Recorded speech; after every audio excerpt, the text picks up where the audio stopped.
Hello, Recapped Mystery here. Today, I'm going to explain a drama, history, romance, film, battle for Sevastopol. Watch out and take care.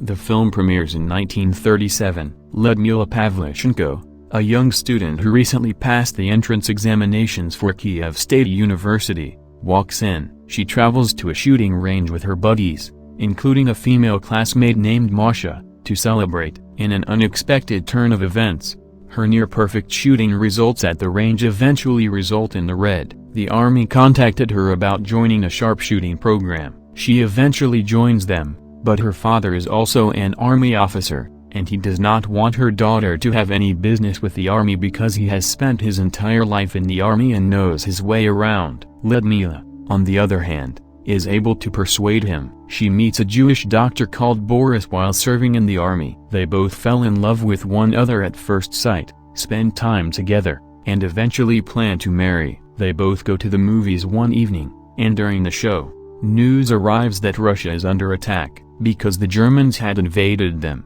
signaling the start of World War II. Boris courts her, but she refuses him since she knows she has to participate in the action to save her nation.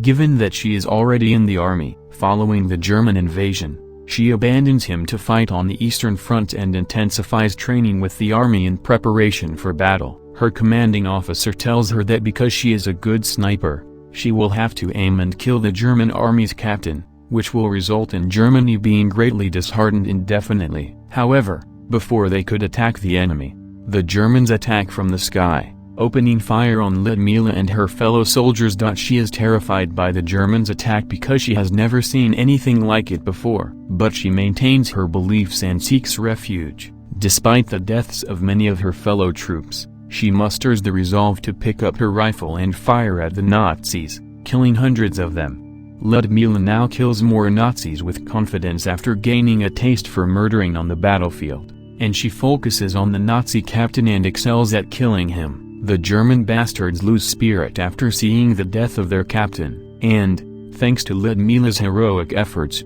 her battalion triumphs in the war. The following day, Lyudmila is honored for her bravery, and the general presents her with a sniper rifle. Following that, she encounters her former classmate Masha, who has also been drafted into the army and is now a nurse betrothed to a young pilot. Lyudmila is relieved now that she is not alone in the army and will be accompanied by a buddy. Lyudmila eventually teams up with a grizzled veteran shooter named Captain Makarov, with whom she falls in love. He understands her intents and emotions, but does not return them, explaining that he lost his family when the Germans came. Later that evening, Masha and her fiancé copyright ask Lyudmila to dinner. Masha invites a male army friend of theirs to the dinner, along with Lyudmila. When Masha and her fiancé copyright depart after dinner, their acquaintance begins flirting with Lyudmila, and when she declines, he begins pestering her. Captain Makarov, by chance, enters their tent and observes everything. Instead of playing the heroine in distress, Lyudmila hits the officer in front of Captain Makarov and walks away. Makarov pursues her and stops her. She kisses him before he can even comfort Lyudmila. The captain becomes embarrassed, but goes without saying anything because a part of him likes her. After a while, we see Lyudmila and Makarov in the city of Odessa, where they are preparing for combat with their army. The Germans launch another surprise attack on the battlefield. They begin to bombard them, and Lyudmila is severely injured. Makarov carries her to safety to a nearby hospital, where Boris has enlisted as a military doctor. Boris was the doctor who wanted to marry her, but Lyudmila had given her heart to Makarov. Because the physicians didn't have enough medical equipment to treat everyone, it was becoming increasingly difficult for them to care for Lyudmila and the troops who were injured alongside her. As a result, the soldiers are transferred to another hospital at a different area. Lyudmila's ships are attacked by German air forces again while being transported by sea, and hundreds of innocent lives are lost, but miraculously, Lyudmila survives without injury.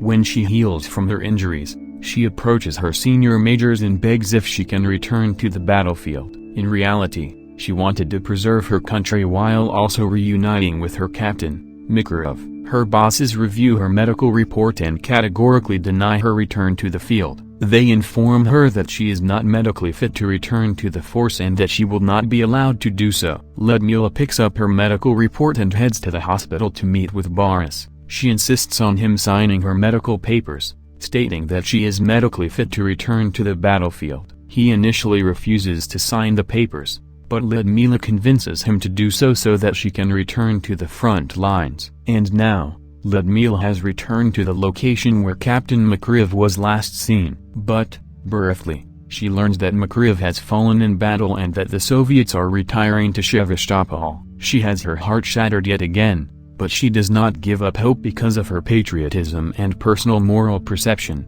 as well as the fact that her nation is at war.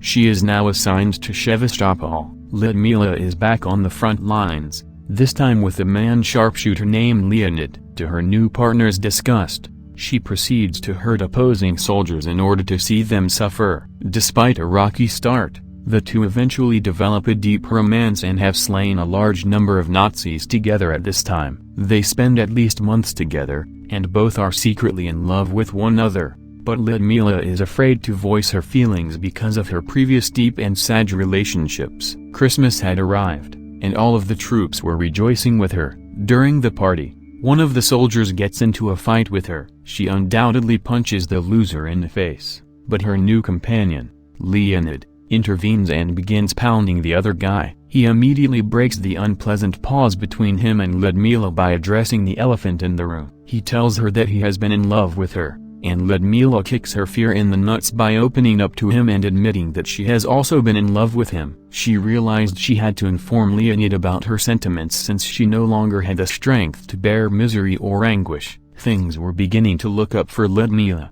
and her connection with Leonid restored her happiness and cheerfulness. Masha, now a frontline nurse, invites them to her wedding but then announces her fiancé copyright test death. This development prompts Lyudmila to secretly inform Leonid that she wishes to have a son. Leonid does not respond to her, and she realizes that this is the period of conflict, and there is no time or place for them to create a happy, healthy family or raise a child. Even if they do, life will simply bring havoc to the front door due to the scale of the battle. She entirely loses hope and is now left with no choice but to accept her fate that she will never be able to live in peace. While on patrol in a field, Leonid steps on a mine, which sets out a flare, alerting artillery fire to the pair's location. Leonid realizes that a mine is about to explode in the direction of Lyudmila. He dashes towards her and leaps onto the mine that was ready to explode in her face. He is able to save her but is severely damaged in the process. Lyudmila carries him on her shoulders and dashes to the camp's nearest medical facility. She faints and drops Leonid before arriving at the hospital. She awakens in a field hospital, where Boris informs her that Leonid was killed in the ambush. She has lost all hope of ever having a relationship since life has simply refused to be merciful to her. She decides that she no longer wants to be a member of the army or conflicts because they have brought her nothing but sadness. Despite being injured and fatigued, she is forced to murder a top enemy sniper for Soviet propaganda purposes. She informs the Russian officers that she does not want to be involved in any kind of conflict. But the officer persuades her to help them by telling her that this is a now or never scenario for the nation, and that they contacted her specifically because the Germans dread Lyudmila.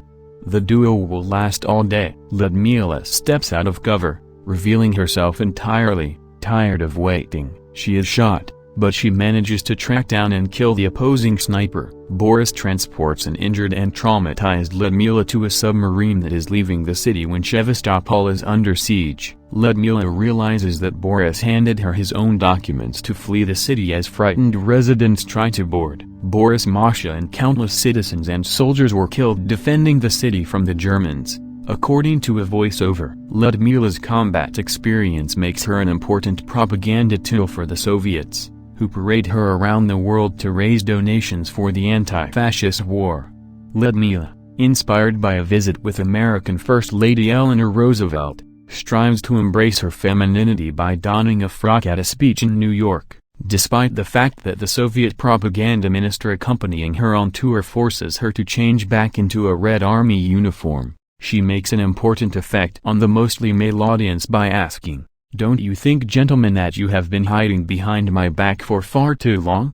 Following the success of Lyudmila's speech, she is approached by American folk musician Woody Guthrie, who eventually creates a song about her adventures. Roosevelt subsequently sees Lyudmila in Moscow after the war. On a tour in 1957, the two go to the opera with Lyudmila's son, who is assumed to be Leonid's. The end. Please subscribe to assist the channel, turn on notification and leave a like. Thank you for taking the time to watch. See you again soon.